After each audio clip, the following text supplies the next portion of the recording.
Un nouveau type de mobilisation des ressources financières pour l'Union africaine. Il s'agit de la mise en œuvre d'une taxe de 2 $ sur les nuits d'hôtel et de 10 $ sur les billets d'avion pour les vols au départ ou à destination de l'Afrique.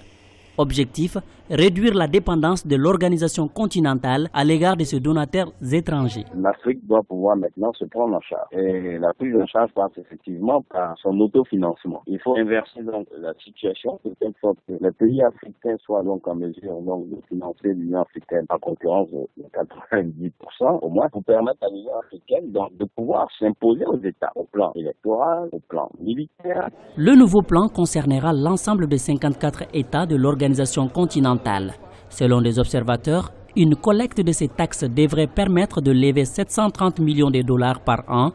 Cette manne dépasse les 522 millions de dollars annuels dont l'institution a besoin pour son fonctionnement. Il y a déjà une prise de conscience. Jusqu'à une période relativement récente, ce sont les pays du Nord essentiellement qui contribuaient à ce budget. Maintenant, il y a une possibilité de diversification vers le Sud, mais aussi vers l'utilisation d'autres types de financement. Maintenant, c'est clair que lorsqu'on dépend pour l'essentiel de son budget d'aide extérieure, on devient inefficace. On perd la souveraineté sur les mécanismes décisionnels. La dépendance de l'Union africaine aux financements extérieurs s'élève aujourd'hui à 97%.